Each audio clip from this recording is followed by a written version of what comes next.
My dears. അപ്പൊ ഇപ്പൊ almost ആൾക്കാർ ഫേസ് വാഷ് യൂസ് ചെയ്യുന്നവരാണ് അല്ലെ.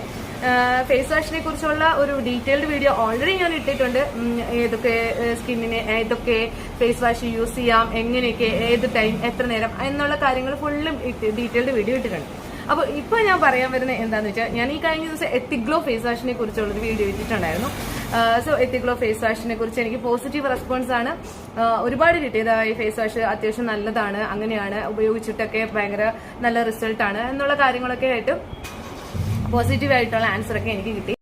അതുപോലെ തന്നെ ഇപ്പോ നല്ല രീതിയിൽ മൂവ് ചെയ്തുകൊണ്ടിരിക്കുന്ന മറ്റൊരു ഫേസ് വാഷ് ആണ് ഞാനിപ്പോ നിങ്ങൾക്ക് പരിചയപ്പെടുത്താൻ പോകുന്നത്. നമ്മുടെ സാസ്ലിക് DS-ഉം അതുപോലെ സാസ്ലിക് ഫേസ് വാഷ്. ഇത് രണ്ടും തമ്മിലുള്ള ഡിഫറൻസ് എന്താന്ന് പറഞ്ഞു കഴിഞ്ഞാൽ, സാസ്ലിക് പ്ലെയിനിൽ സാലിസിലിക് ആസിഡ് 1%, സാസ്ലിക് DS-ല് സാലിസിലിക് ആസിഡ് 2% ആണ്.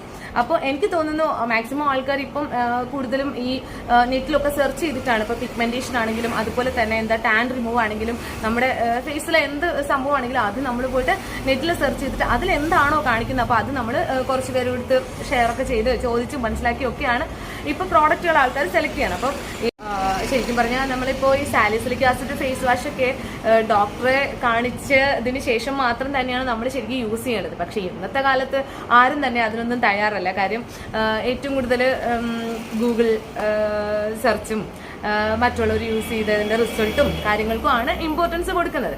അപ്പോൾ അതുകൊണ്ട് തന്നെ നമുക്കിപ്പോൾ അത് നിർബന്ധം പിടിച്ചിട്ട് കാര്യമില്ല അല്ലെ. അപ്പൊ എന്തായാലും ആ ഒരു ഫേസ് വാഷിനെ കുറിച്ചുള്ള കാര്യങ്ങൾ ഞാൻ എന്തായാലും പറഞ്ഞുതരാം.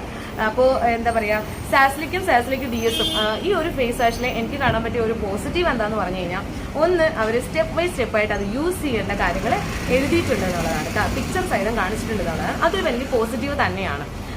DS-നും അതുപോലെ തന്നെ കാണിച്ചിട്ടുണ്ട്. പിന്നെ നെക്സ്റ്റ് രണ്ടാമത് ഇതിന്റെ pH വാല്യൂ താഴെ കൊടുത്തിട്ടുണ്ട് 5.5 എന്നുള്ളത്. അപ്പം ഒരു ഫേസ് വാഷിൽ ശരിക്കും 5.5 pH വാല്യൂ വന്നാൽ നമ്മുടെ സ്കിൻ ഭയങ്കര ലൈറ്റ് ആവാനും അതുപോലെ തന്നെ ഭയങ്കര സോഫ്റ്റ് ആവാനും നമ്മുടെ സ്കിന്നിന് ഡ്രൈ ആയി പോവാതെ ബാലൻസ് ചെയ്യാനും ഒക്കെ ഒരു സംഭവമാണ് ഈ pH വാല്യൂ വരുന്നത്. ഇപ്പൊ സെബാമെഡിലൊക്കെ ഓൾറെഡി തന്നെ pH വാല്യൂ 5.5 ആണ്. അപ്പൊ അത് എന്തായാലും ഇത് ഭയങ്കര ഒരു ഇമ്പോർട്ടന്റ് ആയിട്ടുള്ള കാര്യം തന്നെയാണ്. പിന്നെ ഇതൊരു ഫോമിംഗ് ഫേസ് വാഷും കൂടിയാണ്. അത് പറയാം, സാധാരണ ഉപയോഗിക്കുന്ന നോർമൽ ഫേസ് വാഷ് അല്ല, ഫോമിംഗ് ആയിട്ടുള്ള ഫേസ് വാഷാണ്. പിന്നെ അതുപോലെ തന്നെ ഇതുപോലെ തന്നെ വരുന്നതാണ്, ഇതിനകത്ത് ഗ്ലൈക്കോളിക് ആസിഡും കൂടി ഉണ്ട് എന്നുള്ളതേ ഡി ആക്നെ ഫേസ് വാഷും ഇതിൽ വരുന്നത് തന്നെയാണ്. ഗ്ലൻമർക്കിന്റെ ആണ് കമ്പനി. ഈ പറഞ്ഞ പോലെയാണ് ഇതിലവർ സ്റ്റെപ്പ് എങ്ങനെ യൂസ് ചെയ്യണമെന്നുള്ള കാര്യങ്ങൾ ഇതിനകത്ത് എഴുതിയിട്ടുണ്ട് കേട്ടോ, ഇല്ല എന്നല്ല. പിന്നെ ഈ ഫേസ് വാഷിന്റെ കാര്യത്തിൽ 3 വയസ്സിന് താഴെയുള്ള കുഞ്ഞുങ്ങൾക്ക് ഒരു കാരണവശാലും ഇത് ഉപയോഗിക്കാൻ പാടില്ല എന്നതും കൂടി ഞാൻ പറയാം. അതൊക്കെയാണ് അപ്പോൾ ഈ ഫേസ് വാഷിനെ കുറിച്ച് എനിക്ക് പറയാനുള്ളത്. അപ്പോൾ എന്താണെങ്കിലും അവരവരുടെ സ്കിൻ നോക്കണം എന്നുള്ളതാണ്. അപ്പൊ ഇതിനകത്ത് പ്രത്യേകിച്ച് പറഞ്ഞിട്ടില്ല ഓയിലി സ്കിൻ ആണോ ഡ്രൈ സ്കിൻ ആണോ, അല്ലെങ്കിൽ എനിക്ക് തോന്നുന്നു എല്ലാ ഓൾ സ്കിന്നിനും പറ്റുന്നത് കൊണ്ടായിരിക്കാം ഒരു പക്ഷെങ്കിൽ അങ്ങനെ പറയാത്തത്. പിന്നെ ശരിക്കും പറഞ്ഞ സാലിസിലിക് ആസിഡ് ശരിക്കും എന്താ മുഖക്കുരു വരാതിരിക്കാൻ അതിനാണ് നോർമലായിട്ട് എല്ലാവരും യൂസ് ചെയ്യുന്നത്. മുഖക്കുരു ഉള്ളവരാണ് ഈ സാലിസിലിക് ആസിഡ് ഫേസ് വാഷ് കൂടുതലായിട്ട് ഉപയോഗിക്കുന്നത്.